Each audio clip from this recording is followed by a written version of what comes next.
Kristen duniawi dan Kristen rohani. Ayat mas kita ambil dalam Roma pasal 12 ayatnya yang kedua. Roma 12 ayatnya yang kedua. Saya akan baca ini saudara. Demikianlah firman Tuhan. Janganlah, kitab Roma ini adalah tulisan Rasul Paulus yang disampaikan kepada gereja atau umat Tuhan yang ada di kota Roma. Dia berkata, janganlah kamu menjadi serupa dengan dunia ini. Jadi kita harus berbeda. Kita orang percaya, kita anak-anak Tuhan. Hidup kita, cara berpikir kita, perbuatan kita, jangan serupa dengan dunia ini, dengan orang-orang dunia. Ya, jadi kita harus berbeda. Apa artinya? Orang dunia kedukun, ya kita kedukun. Jadi tidak berbeda. Kita harus berbeda, jangan serupa dengan dunia ini, tetapi berubah. Jadi kita harus berubah. Ya saudaraku, oleh pembaruan budimu, sehingga kamu dapat membedakan. Jadi kita ini harus bisa membedakan manakah kehendak Allah, apa yang baik, yang berkenan kepada Allah, dan yang sempurna. Ya, jadi kita harus membedakan mana yang baik. Ya, sebab manusia sudah makan buah pengetahuan baik dan jahat. Jadi sudah tidak bisa membedakan lagi mana yang baik, mana yang jahat. Tapi Kristen dunia, Kristen rohani, Tuhan yang rohani, hamba Tuhan yang rohani, dia bisa membedakan mana yang baik dan mana yang tidak. Sebab banyak sudah jadi hamba Tuhan juga, jadi orang percaya anak Tuhan juga tidak bisa membedakan mana yang baik, mana yang jahat, mana yang benar, mana yang salah. Yang baik dikerjakan, yang jahat juga dikerjakan. Sebab kenapa? Sebab manusia sudah makan buah pengetahuan baik dan jahat. Dan buah itu adalah buah pengetahuan baik dan jahat. Dan di sini kita akan lihat ada dua macam Kristenan. Satu Kristen yang duniawi dan Kristen yang rohani. Coba kita lihat dulu ayatnya 1 Korintus 2 ayat 14. Manusia duniawi, Kristen duniawi, dia tidak bisa menerima sesuatu yang rohani. Dia tidak bisa menerima apa yang dikerjakan oleh Roh Kudus. Sebab dia masih Kristen, walaupun dia namanya sudah Kristen, sudah anak Tuhan, tetapi dia masih duniawi. Cara berpikirnya, perbuatannya, perkataannya, cara sudut pandangnya. Coba kita lihat 1 Korintus 2 ayat 14. Nanti kita sambung ayat yang ke-15. Saya akan baca ayat ini 1 Korintus 12. 1 Korintus 2. 1 Korintus 2 ayat 14. Demikianlah firman Tuhan. Tetapi manusia duniawi atau Kristen duniawi, gereja duniawi, hamba Tuhan duniawi, masih ada hamba Tuhan juga namanya manusia duniawi, tidak menerima, dia tidak bisa menerima apa yang berasal dari Roh Allah atau dari Roh Kudus, karena hal itu baginya adalah suatu kebodohan dan ia tidak dapat memahaminya, sebab hal itu hanya dapat dinilai secara rohani. Dia tidak bisa menerima hal-hal yang rohani, dia menolak. Sebab dia masih dalam posisi hidup sebagai anak Tuhan atau manusia Kristen duniawi. Ayat 15 dikatakan begini. Tetapi manusia rohani, di sini ada manusia rohani. Manusia rohani, Kristen yang rohani, dia menilai segala sesuatu. Ya, dia dapat bisa menilai, dia bisa membedakan. Ya, mana yang bernilai, mana yang tidak. Saya ada satu filosofi yang saya suka pegang yang berkata sulit meyakinkan lawan. Sulit itu loh meyakinkan orang-orang yang namanya Kristen dunia, manusia dunia. Sulit meyakinkan lawan bahwa bunga itu jauh lebih harum dari sampah. Sulit, sebab dia sudah biasa hidup di sampah lawan. Kita mengarahkan juga dia, kita beritahu dia tidak bisa menerima. Itulah Kristen duniawi, manusia duniawi. Sesuatu benar itu hanya menurut kehendaknya saja, menurut asumsinya saja. Sulit meyakinkan lalat itu bahwa bunga itu jauh lebih harum daripada sampah. Tapi karena sudah biasa, orang bisa karena biasa. Jadi jangan membiasakan diri untuk hal-hal yang tidak baik. Orang bisa karena biasa sudah. Tapi manusia rohani menilai segala sesuatu. Dia bisa menilai, dia bisa membedakan, dia bisa melihat ini benar atau salah, ini jahat atau baik. Itu manusia rohani, Kristen rohani. Segala, tapi ia sendiri tidak dinilai oleh orang lain. Dan ini dua macam kekristenan. Kristen yang masih dunia, manusia dunia, dan juga Kristen rohani. Kita akan tahu. Sekarang timbul satu pertanyaan, bagaimana saya bisa menilai? Saya bisa tahu itu Kristen duniawi, itu anak Tuhan masih duniawi, masih suka ke dukun, ke peramal, ke orang pintar. Ada masalah, cari dukun, cari orang pintar, tidak cari Tuhan. Itu beda. Orang Kristen rohani, dia kena masalah dia apa saja, dia cari Tuhan lebih dulu. Tapi lain dengan orang Kristen dunia, dia masih cari perkara-perkara yang bukan Tuhan, ya saudara. Itu beda. Jadi bagaimana kita bisa menilai? Kita bisa melihat ini orang Kristen masih dunia, ini anak Tuhan masih dunia, cara berpikir, cara berkata-kata, cara sudut pandangnya. Kita kembali kepada firman Allah. Saya suka katakan sama saudara, kalau saya ingin membangun suatu kebenaran, saya ingin menilai sesuatu yang benar atau salah. Saya tidak menilai sesuatu benar atau salah menurut pendapat saya pribadi, menurut asumsi saya pribadi.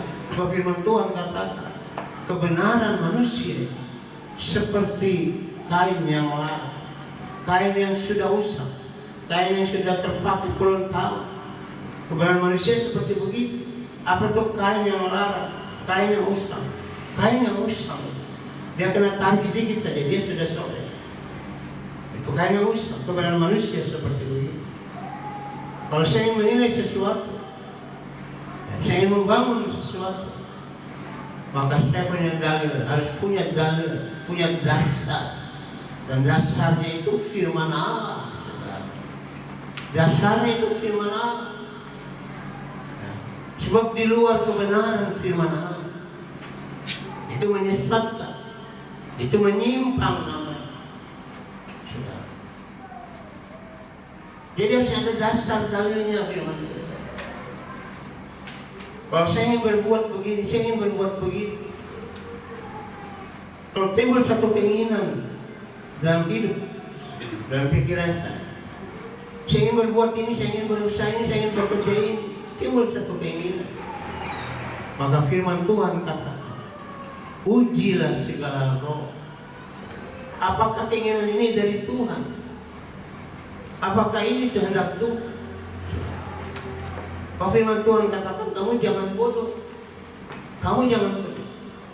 Usahakanlah dirimu, Efesus 5 ayat 7, mengerti kehendak Tuhan. Kamu sesat yang saya katakan kepada umat saya. Kamu sesat seperti domba yang tidak bergembala. Kamu hanya hidup berjalan menurut apa yang kamu inginkan, apa yang menjadi pendapatmu. Sehingga kita salah, kita terbalik, kita mengatur Tuhan. Dan Tuhan memberkati yang kita inginkan. Dan saya juga pegang satu filosofi, saya katakan, Tuhan tidak selalu memenuhi keinginan saudara, tapi percaya Tuhan akan membutuhkan, Tuhan akan memberkati semua kebutuhan saudara. Keinginan dan kebutuhan itu beda jauh saudara. Ini yang terjadi juga pada hamba Tuhan. Makanya seringkali ada beberapa hamba Tuhan senior dari Jakarta atau Surabaya. Dia datang, dia ketemu saya, dia bilang, Pendeta Dilim, apa yang menjadi visi dan misimu sebagai hamba Tuhan? Saya bilang, Pak, saya tidak punya visi dan misi. Saya tidak akan mengerjakan visi misi hasil dari pikiran saya, hasil dari pendapat saya. Yang saya lakukan adalah, saya ini hamba Tuhan. Kata hamba itu budak, berarti budaknya itu seorang hamba, seorang budak. Dia tidak punya hak untuk menentukan. Sebagai Yeremia katakan, manusia tidak punya hak menentukan langkah hidup. Kalau tidak punya hak menentukan langkah hidup, dia katakan manusia hanya bisa berencana. Tuhan yang menentukan segala-galanya. Kalau Tuhan yang menentukan segala-galanya, kenapa saya tidak hidup dalam kehendak Tuhan? Kenapa saya tidak hidup dalam rencana Tuhan? Kenapa saya tidak hidup dalam kebenaran firman Allah? Ayub katakan, rencana manusia bisa gagal, tapi rencana Tuhan tidak pernah gagal. Bukan kebetulan Anda jadi jemaat di tempat ini. Bukan kebetulan Anda dengar firman Tuhan malam hari. Tidak ada kamus kebetulan dalam Alkitab. Tidak ada kamus kebetulan dalam hidup saya yang mengerti akan firman Allah. Semua ada satu rencana Allah. Yeremia sudah catat dalam Yeremia pasal 29 ayat 11. Tuhan katakan, aku tahu rancangan-rancangan apa terhadap kamu umatku. Bukan rancangan kecelakaan, tapi rancangan damai yang sejahtera, untuk memberikan kepada hari depan yang penuh dengan harapan. Saya tidak penuhi pikiran saya dengan keinginan-keinginan, dengan visi misi. Nanti jemaat tahun depan jadi 1.000, gereja dibangun luas, nampung 1.000-2.000 orang.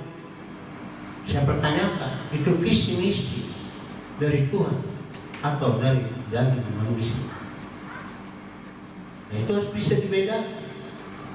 Kristen yang rohani, hamba Tuhan yang rohani, gereja yang rohani, dia bisa membedakan, dia bisa menilai. Saya bilang sama beberapa hamba Tuhan, visi misi saya, setiap hari saya bangun pagi jam 3 berdoa. Saya bangun hubungan intim dengan Tuhan, dengan Bapa di surga. Sebab Dia segala-galanya dalam hidup. Dia harus kita utamakan dalam setiap hidup ini. Bangun pagi kami jam 3. Kadang-kadang jam 6. Kami suka kesiangan jam 6 baru selesai, tapi saya suka ambil setengah jam waktu. Saya jalan dari sana ke sini, jalan ke sini, jalan pagi setengah jam. Dan harus bisa bergerak. Nanti siang habis makan siang, sebelum siang dia berdoa. Malam sebelum tidur dia berdoa. Waktu kita berdoa di hati Tuhan, itu sama. Kita sedang menjalin hubungan yang intim dengan Tuhan. Jadi kehidupan doa itu membuat kita hubungan intim dengan Tuhan. Untuk kita bisa mengenal lebih jauh pribadi Tuhan. Siapa nak kenal Presiden Jokowi? Semua orang Indonesia, dari penduduk desa sampai penduduk pedalaman, Semua tahu siapa Jokowi.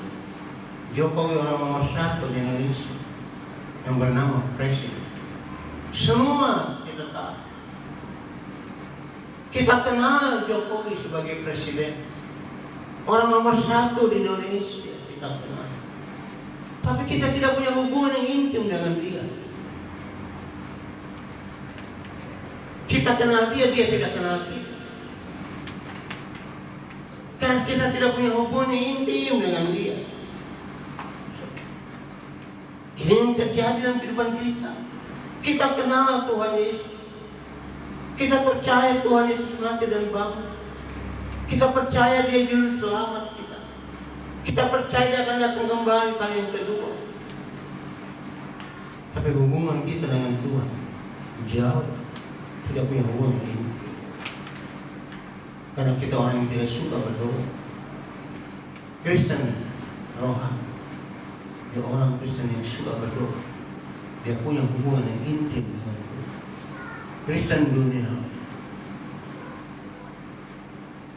Kalau kita berdoa masuk di hadirat Tuhan, Anda berdoa 1 jam, 2 jam, Anda tidak terasa. Bahwa firman Tuhan katakan, kalau kita bisa hidup 1000 tahun di muka bumi, itu berarti kita hidup 1 hari di hadapan Tuhan. Jadi betapa singkatnya hidup ini. Betapa singkatnya hidup ini. Nabi saya katakan hidupmu seperti rumput di padang. Sebentar seperti bunga di padang. Sebentar dia mekar indah. Sebentar dia lagi. Hidup itu seperti uap. Ibu-ibu mau masak air ada asap keluar dari menjadi itu namanya uap. Hidupmu seperti begitu firman Tuhan. Seperti uap, sebentar kelihatan, sebentar tidak punya. Itulah hidup. Sebab itu Paulus katakan kepada jemaat di Efesus, gunakan waktumu dengan baik. Kita harus bertanggung jawabkan apa yang sudah kita buat di dunia fana ini. Selama Tuhan beri kita kesempatan hidup, saudara. Gunakan waktu dengan baik. Sampai Yesus berkata, cari kau dulu kerajaan Allah dan kebenaran.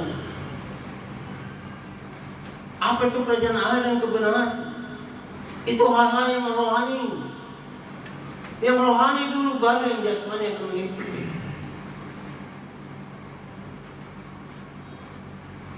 Itu konsep hidup orang-orang Kristen yang rohani.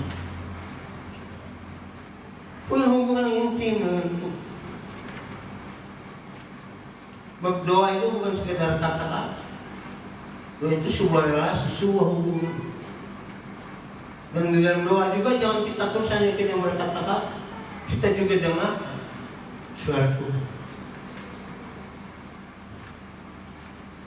Kita jadi orang Kristen dunia yang tidak bisa menerima yang dari Allah, suara Tuhan. Dia tidak bisa mendengar suara Tuhan. Dia tidak bisa membedakan suara Tuhan, suara manusia, suara saya. Kan saya sudah katakan, ada 3 yang mempengaruhi hidup kita. Cuma 3 hal yang mempengaruhi hidup. Yang mempengaruhi pikiran kita, yang mempengaruhi hati kita. Itulah manusia daging kita. Yang kedua itulah pekerjaan Roh Kudus. Yang ketiga itu pekerjaan setan. Saya sering katakan sama saudara, Anda ingin belajar membedakan mana suara hati, suara dari Roh Kudus, mana suara dari manusia daging, mana suara dari setan. Setiap pagi kau pasti terbangun, kau pasti menulis ingin buang air kecil atau bagaimana. Selalu ada suara di hati nurani, tidak di telinga. Dia berkata bangun berdoa. Itu sudah jelas. Itu suara Tuhan atau suara Roh Kudus. Setiap hari Minggu pasti ada suara itu dalam hati nurani. Jangan lupa nanti malam kita beribadah. Itu sudah jelas, itu suara. Itu suara Tuhan, suara Roh Kudus lewat hati nurani. Tidak lewat telingamu kau dengar suara, tapi lewat hati nurani. Ada peperangan di situ, timbul lagi satu suara. Harus capek nanti minggu depan saja. Itu sudah jelas. Itu suara manusia dagingmu. Ditumpang lagi sama suara setan. Ya sudah, kan minggu besok masih ada kesempatan untuk ibadah. Dan sudah tidak ibadah. Kau kehilangan berkat Tuhan. Di situ kita bisa membedakan. Berdoa itu kan berarti bergaul dengan Tuhan. Bergaul.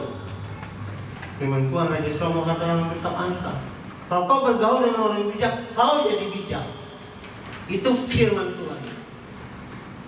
Kalau kau berteman dengan orang bebal, kau jadi malang hidupmu. Jadi dampak sebuah pergaulan itu sangat besar. Kalau kita bergaul dengan Allah, dengan Tuhan dalam doa kita, Anda bayangkan akan menjadi seperti apa? Dan siapa kau bergaul? Kita suami istri, anak, setiap hari tinggal dalam satu rumah. Itu berarti kita bergaul, setiap hari kita bergaul. Suami, istri, anak, mantu, cucu, kita bergaul. Dari pergaulan ini setiap hari akan menimbulkan suatu kepekaan terhadap suara orang yang kita bergaul. Saya tinggal berdua sama istri. Kalau istri saya belanja bakul situ menjual di sebelah RW, saya tidak lihat dia. Saya tidak tahu dia belanja apa. Tapi kalau dia belanja di bakul meninjau semenjak begitu, saya tidak lihat dia. Tapi saya dengar suara dia.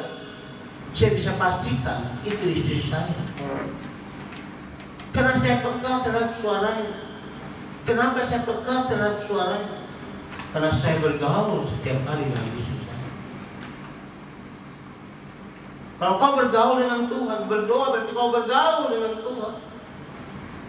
Duduk setiap hari, setiap pagi, bergaul dengan Tuhan. Kau sama akan memiliki kepekaan terhadap suara Tuhan. Kau bisa bedakan ini suara Tuhan. Kau tumbuh menjadi Kristen yang rohani, bukan Kristen yang duniawi. Di sini kita lihat ada dua macam kekristenan, saudara. Sekarang bagaimana? Saya bisa tahu itu pendeta duniawi atau pendeta rohani. Saya bisa menilai. Dan saya menilai itu saya punya dalil dan punya dasar. Bukan pribadi saya, bukan pendapat saya, pada susah. Tapi itu kebenaran firman Tuhan. Firman Tuhan adalah kebenaran di atas segala kebenaran. Kuduskan mereka dalam kebenaran. Firman-Mu itu kebenaran. Langit dan bumi akan lenyap, tapi firman Allah tinggal kekal. Anda dia akan mengerti syariat Tuhan. Anda dia akan mengerti kehendak Tuhan. Akan tidak mengenal pribadi Tuhan dengan baik. Kalau kau tidak mengerti firman Allah, kau tidak akan mengerti firman Allah kalau kau malas belajar firman Allah. Dari kitab Kejadian sampai kitab Wahyu sudah puluhan kali saya baca sampai selesai. Dan sekarang selama masih hidup baca. Habis doa bangun, ambil Alkitab, buka Alkitab. Kasih makan manusia rohani. Ini perlu dikasih makan manusia rohani. Makanan manusia rohani dia firman Allah. Firman Allah, lalu kita butuh air. Air kehidupan itu Roh Kudus. Kita perlu diurapi. Kita perlu dipenuhi selalu. Agar kita tumbuh menjadi Kristen, manusia-manusia yang rohani. Bukan tumbuh menjadi manusia yang duniawi. Gereja ini menjadi terang, tapi sayang, malah dunia dibawa masuk dalam gereja. Kalau ibadah semua lampu gelap, hanya di mimbar pakai lampu. Itu pun lampunya pakai lampu disco, laser. Sama persis seperti di bar-bar, seperti di klub-klub malam. Mereka pikir supaya suasana itu Dia bikin suasana seperti begitu enak, nyaman. Tidak seperti begitu bagi saya. Bagi saya sebagai umat Tuhan yang rohani, untuk menarik hadirat Tuhan bukan seperti begitu dengan memakai cara lagu-lagu, dengan cara-cara kau bermainkan lagu-lagu. Tidak seperti begitu. Kita hidup saja dalam urapan, dalam kekudusan Tuhan. Maka hadirat Tuhan, suasana surgawi ada di tiap-tiap jam-jam ibadah itu dan setiap pelayanan hidup. Tidak seperti begitu. Ya tidak salah sih, biarkan saya seperti begitu. Cuma untuk menarik hadirat Tuhan, suasana, untuk membangun suasana yang penuh dengan hadirat Tuhan, bukan dengan cara-cara manusia yang berpikiran manusia duniawi. Kita menjadi terang dalam dunia, bukan kita masuk ke perkara-perkara dunia.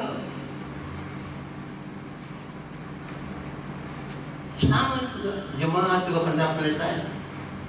Kalau ada berkat yang dipikirkan apa? Untuk perkara-perkara duniawi, ya, dia tidak salah, tapi kita yang rohani lain. Nanti kita masuk ke sana. Jadi kita baca naik ke Matius 22, Matius 12 ayat 33.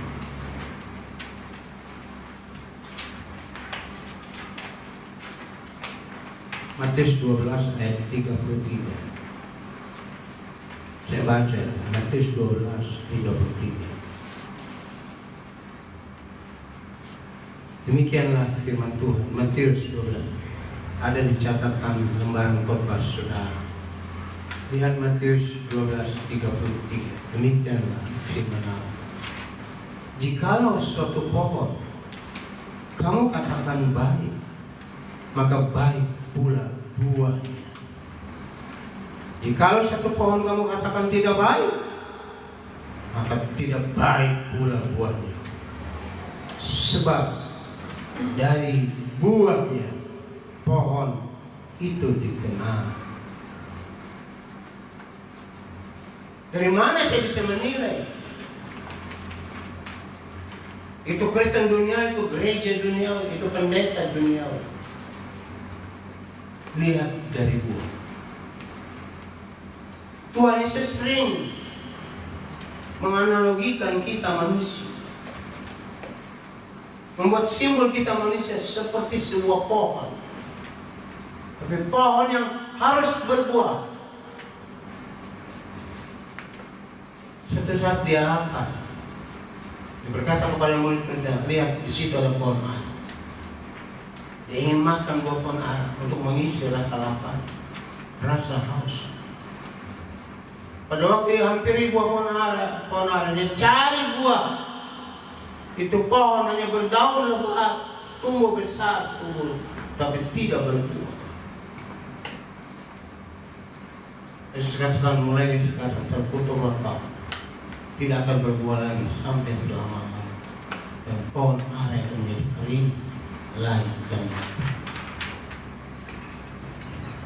Saya percaya satu saat namanya saat Tuhan akan cari buah dalam kehidupan kita, dalam pohon kehidupan kita. Hidup ini seperti pohon yang harus berbuah. Bahwa pohon dikenal dari buah.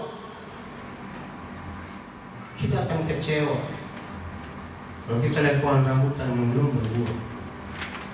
Kita bukan ahlinya, kita kecewa, kita salah. Kita anggap itu pohon mangga. Pohon mangga kita anggap itu pohon rambutan. Bahwa kita menilai dari pohonnya, bukan dari buah. Kita bisa kecewa. Maka firman Tuhan kata, lihatlah pohon itu dari buah. Kalau pohon itu baik, buahnya baik. Jadi dikenal dari buah. Kita bisa menilai itu gereja yang rohani, gereja yang duniawi, Kristen yang duniawi, pendeta yang duniawi. Beda, kita lihat dari buah. Sekarang kita maju lebih jauh. Lihat lembaran khotbah saudara. Ada 4 macam buah. Ada 4 macam buah. Jadi kalau kita bingung menilai, ini masih gereja duniawi, pendeta duniawi, Kristen duniawi, kita lihat dari buah pertobatannya. Lukas 3 ayat 8. Mari naik Lukas 3 ayat 8. Saya baca ini buat saudara. Lukas 3 ayat 8. Demikianlah firman Tuhan. Jadi hasilkanlah buah-buah yang sesuai dengan pertobatan.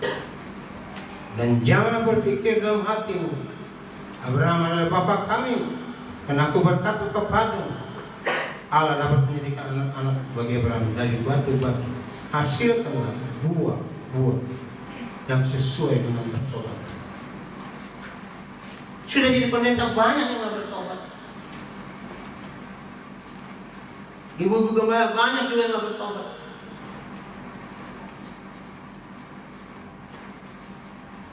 Jadi kita bisa lihat dari buah pertobatan. Kita lihat. Itu bisa jelas. Dan firman Tuhan katakan, setiap pohon yang tidak berbuah, dia pasti ditebang. Bagaimana sih bisa berbuah?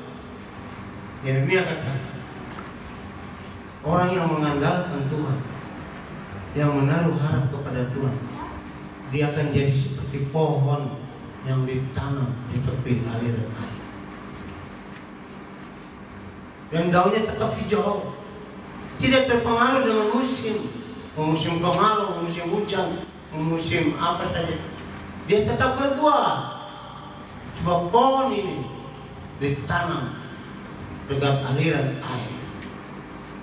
Kalau musim kemarau, pohon-pohon yang lain kekeringan, yang akan berbuah, berdaun, dia mati kekeringan. Tapi pohon yang ditanam dekat tepi aliran air, dia akan terus berbuah, tidak berhenti menghasilkan buah dengan bangga. Itu jadi berbuah. Kita harus jadi pohon yang tertanam dekat tepi aliran air. Manusia 60% terdiri dari air. Manusia bisa hidup tanpa tanpa makan dalam beberapa waktu lama. Tapi manusia tidak bisa hidup lama tanpa air. Dehidrasi, mati, usus jadi lengket, kering. Air berbicara sini, air kehidupan, air firman Allah, air Roh Kudus yang mengalir di dalam hati, ke seluruh tubuh. Kita jadi berbuah seperti begitu. Di mana saudara beribadah, itu namanya saudara sedang pohon yang ditanam. Saudara beribadah di sini berarti saudara pohon yang ditanam di GPD, Getsemani seperti itu. Tergantung bagaimana. Dan air itu air firman Allah yang diberitakan. Air pekerjaan Roh Kudus yang harus mengalir dalam setiap kehidupan kita, agar kita jadi berbuah dan tidak berhenti menghasilkan itu. Dan kalau kau ingin berbuah, kau harus jadi ranting yang melekat kepada pokok. Sebab Yesus itu pokok anggur yang benar. Kita cara yang harus pasal 15. Jadi kita ini ranting yang selalu melekat. Ranting tidak bisa berbuah dengan kemampuan kekuatan sendiri. Tidak bisa. Dia melekat kepada pokok anggur. Dan pokok anggur itu Yesus yang pasal 15. Tidak pokok anggur yang benar. Kita cara. Jadi kita selalu melekat. Tiap minggu kita melekat, ibadah kita melekat. Tiap pagi bangun kita melekat kepada pokok anggur yang benar, kepada Tuhan Yesus. Kalau kita ranting, tidak bisa berbuah dengan kemampuan kita. Kita tidak bisa hidup benar tanpa kita melekat kepada dia, pokok anggur yang benar. Dan kita cara. Paulus katakan, aku ingin berbuat yang baik, tapi yang jahat sudah ada di dalam. Kita tidak bisa berbuat benar, berbuat baik tanpa Tuhan. Kita hanya ranting yang dapat makanan dari supai, dari pohon. Kita berdaun, kita berbunga, kita berbuah. Itu untuk diri pohon. Firman Tuhan katakan kapak itu sudah tersedia di setiap akar pohon. Dan setiap pohon yang mengeluarkan buah-buah pertobatan, dia akan ditebang. Habis. Apa itu bertobat? Kau tinggalkan dosa. Kau tinggalkan hal buruk yang sudah kau lakukan. Kembali ke jalan Allah. Kembali ke jalan yang benar seperti anak yang hilang. Dia sadar. Dia jauh dari Bapa. Dia katakan menderita jauh dari Bapa. Sampai makanan babi saja aku makan itu saking laparnya. Dan hidup jauh dari Bapa. Itu anak yang dia katakan aku mau kembali kepada Bapa. Kembali, tinggalkan dosa. Kita bertobat. Kalau tidak, kita akan kembali. Habis. Buah yang kedua kita lihat adalah buah perjuangan. Hidup ini perjuangan. Anda harus berjuang. Kita lihat ayatnya. 2 Korintus 10. 2 Korintus 10 ayat 3. Saya baca ayatnya buat saudara. 2 Korintus 10 ayat 3 begini. Ini surat Rasul Paulus kepada jemaat atau gereja di Korintus. Ini jemaat gereja di Korintus bukan saja Kristen duniawi, bukan saja gereja duniawi, anak duniawi, anak Tuhan duniawi, para kerohanian di gereja di Korintus. Sampai ada anak dan orang tua kandungnya yang bukan dia bersetubuh seperti suami istri. Sangat luar biasa dosa kejahatan di kota Korintus. Dia makan minum perjamuan kudus setiap minggu, firman Tuhan katakan. Tapi banyak yang mati yang sakit. Tapi dia makan perjamuan kudus dengan cara hidup yang tidak bertobat. Itu gereja jemaat di Korintus. Dan Paulus bersurat kepada jemaat di Korintus yang kedua kali. Dia katakan begini 2 Korintus 10 ayat ketiga. Memang kami masih hidup di dunia, tapi kami tidak berjuang secara duniawi. Kita masih hidup di dunia. Jangan kita berjuang secara duniawi. Kita ini orang-orang rohani yang sudah ditebus oleh darah Yesus. Supaya kita jadi orang yang tidak serupa dengan dunia ini. Kita harus berbeda dengan mereka. Tidak sama seperti mereka. Cara-cara duniawi dia tidak pakai. Ayat keempat katakan karena senjata kami dalam perjuangan bukanlah senjata duniawi, melainkan senjata yang dilengkapi dengan kuasa Allah yang sanggup untuk meruntuhkan benteng. Hidup ini harus berjuang, hidup ini perjuangan, saudara. Ada yang namanya berjuang. Perjuangan dan doa. Kita harus berjuang keselamatan yang Tuhan sudah beri. Kita harus perjuangkan jangan sampai kita kehilangan keselamatan yang Tuhan sudah berikan kepada kita. Kita harus berjuang, saudara. Rasul Paulus katakan aku walaupun hidup di dunia aku tidak berjuang dengan cara-cara dunia. Apalagi ekonomi kita akan melalui masa-masa yang sukar, apalagi di bidang garmen. Sudah ribuan karyawan pabrik steel garment di PHK. Bulan-bulan ini, tahun-tahun. Pemerintah akan mengeluarkan ketentuan pajak 200%. Bayangkan. Kalau Cina mengekspor pakaian-pakaian, garmen-garmen, pajaknya harus 200%. Anda bisa bayangkan. Saya sudah posting di grup 2 hari lalu. Bagaimana Mangga 2 pusat perdagangan produk di Asia. Barang-barang dari Cina yang dimasukkan. Diperiksa semua. Semua toko-toko banyak tutup semua kan takut. Dan yang buka pada kena barang-barang dirampas. Pengacara Komnas Hotman Paris, dia bertanya-tanya, kenapa bisa begitu? Apakah ada dasar hukum? Ramai semua. Bayangkan. Kementerian sudah katakan kita akan masuk ke masa-masa yang suka. Kita di masa-masa yang suka. Kau jangan berjuang dengan caramu sendiri. Kau jangan berbisnis dengan cara-caramu sendiri. Pakai cara-cara dunia. Laci-laci uang dikasih jimat-jimat, pintu-pintu dikasih jimat-jimat, urusan Cina, kain merah. Itu cara-cara dunia. Kalau kita tahu, tidak bisa begitu kita ini. Kita manusia-manusia rohani, berjuang dengan cara-cara yang rohani. Kita punya Tuhan yang hidup. Kita sudah belajar juga kalau Tuhan di pihak kita, siapa di salah lawan kita. Makanya kenapa kita bangun pagi, kita serahkan semua. Bisnis kita, keluarga kita, kesehatan kita. Bangun minta campur tangan Tuhan dalam hidupmu.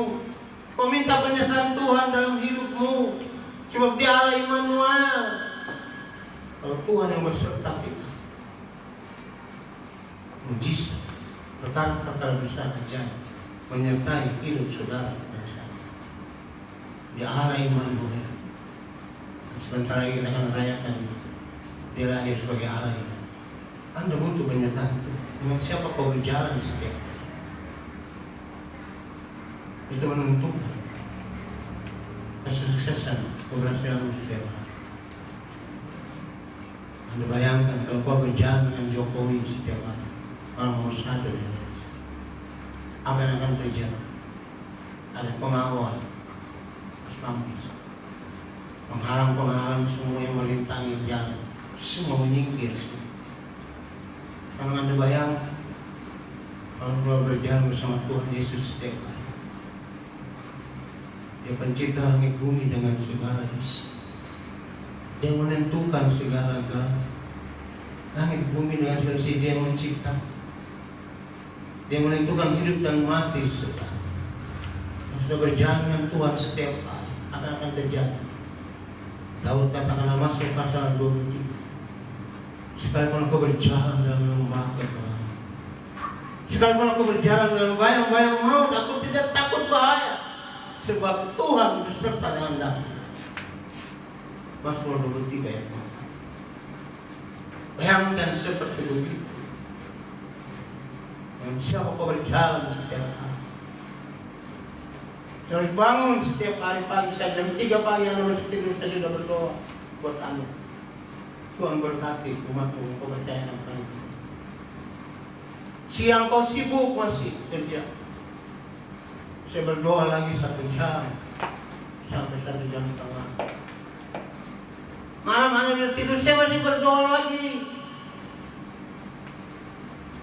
Tuhan berkati umat-umat Tuhan berkati. Jangan jadi Kristen dunia, menjadi anak Tuhan yang rohani, yang diberkati Tuhan, yang berjalan bersama dengan Tuhan, yang memiliki Tuhan yang hidup. Jadi kalau kita kenal siapa Tuhan kita, pada saat badai menerpa, gelombang menerjang, angin ribut menimpa kita, hantam kita tidak goncang.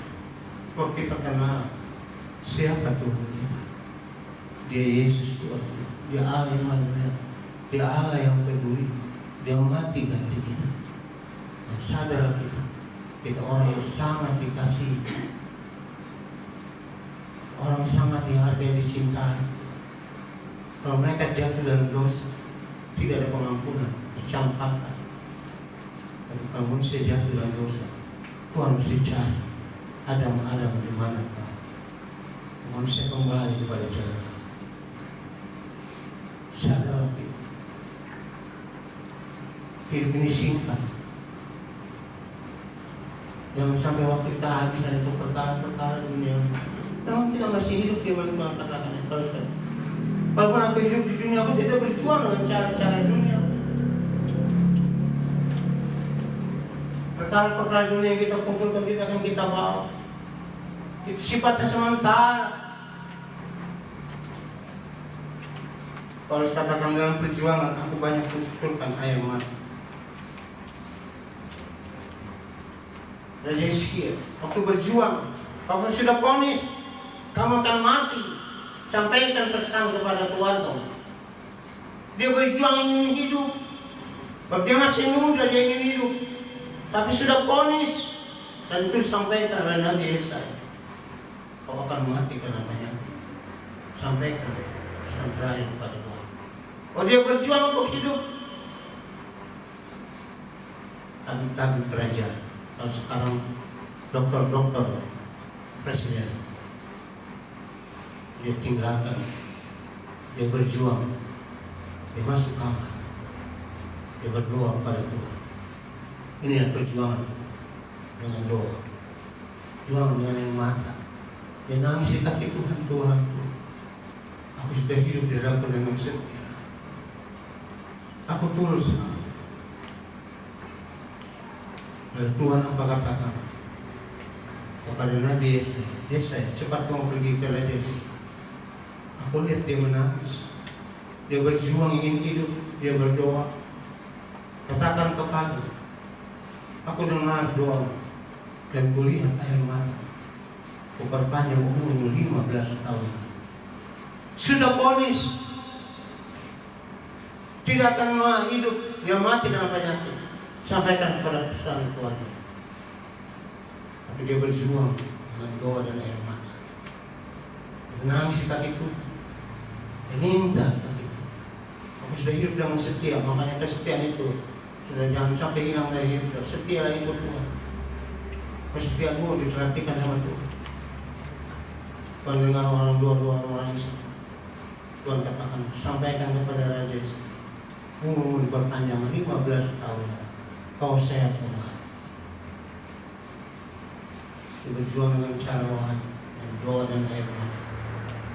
Yang ketiga kita lihat buah perkataan. Kita lihat dari buah perkataan. Orang duniawi, Kristen duniawi dan Kristen perkataannya beda. Dan sampai firman Tuhan kata, hidup dan mati dikuasai lidah. Siapa suka mengemakan, dia akan makan buah. Jadi sumber segala penyakit bagi saya. Dasarnya dalilnya kitab Amsal itu dia kata, hidup dan mati kamu dikuasai lidah. Jadi ini sumber penyakit ini. Penyakit mematikan. Sesuatu mematikan untuk hidup saudara. Karena salah saudara berkata, karena perkataanmu tidak jadi berkat. Hidup dan mati dikuasai lidah. Penyakit yang asalnya dari sumber dari mulut. Kalau kau tidak salah makan,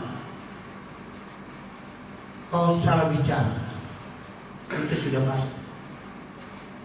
Kau bicara, tidak mungkin lagi, sudah begini tidak mungkin. Itu Kristen dulu. Tapi orang Kristen rohani tidak ada yang mustahil bagi orang yang percaya. Perempuan 12 tahun, dia berkata, "Ku jujur, aku sembuh." Pendeta yang sudah gelar dokter teolog, dia cari di jubah Yesus ada apa? Bagi saya yang hanya luluskan sekolah kitab batu maaf, saya cuma percaya perkataan wanita itu yang membuat dia hidup, tidak mati karena penyakit. Sudah habis dijual, apa yang bisa dijual untuk berobat.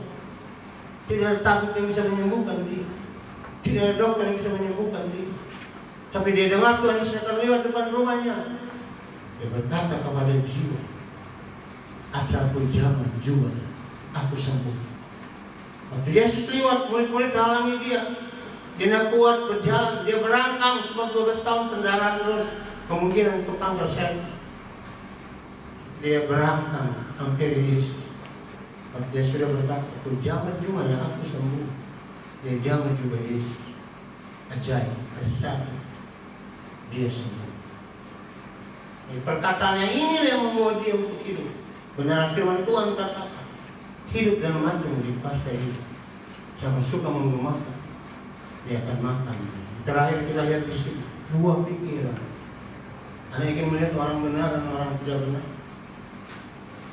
dari buah pikiran.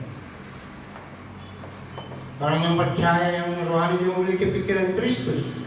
Tapi orang yang tidak percaya, orang Kristen dunia, pikirannya hanya perkara-perkara duniawi.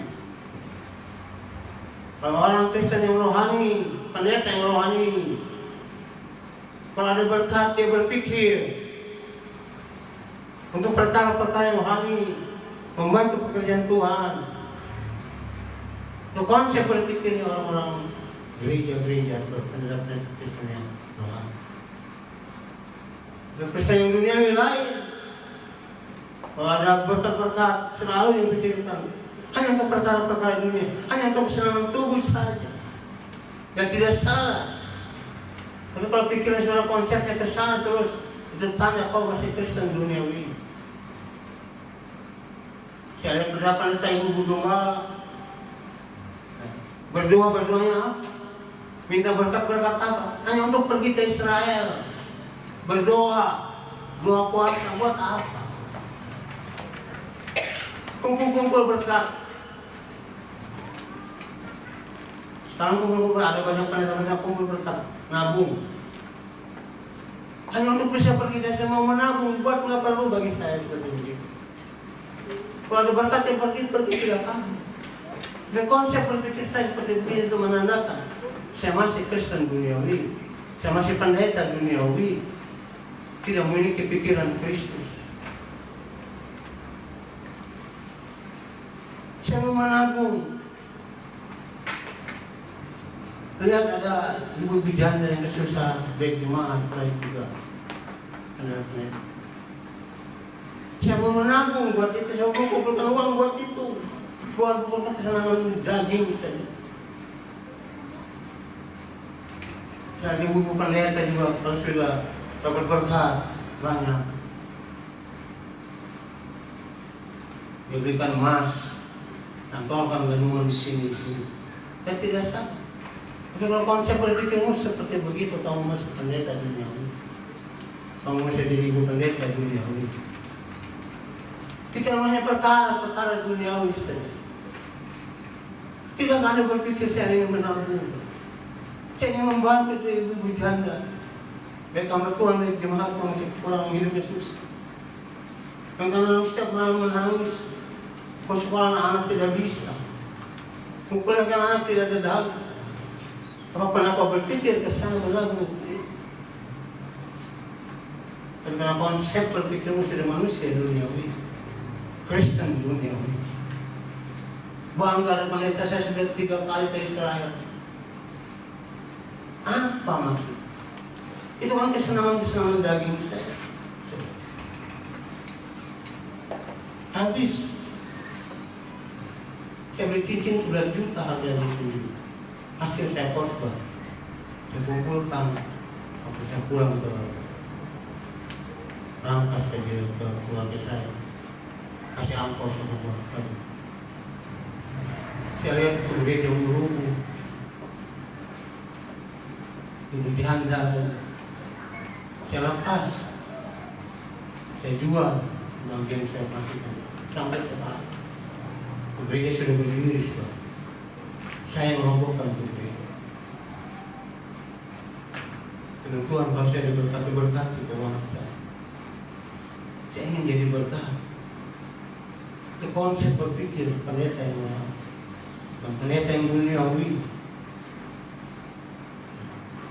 Beli mobil sampai 2-3 miliar harganya. Lihat buah pikiran. Tuhan memberkati kita sampai di sini waktu ini sudah lewat. Mari kita musik kita nyanyi.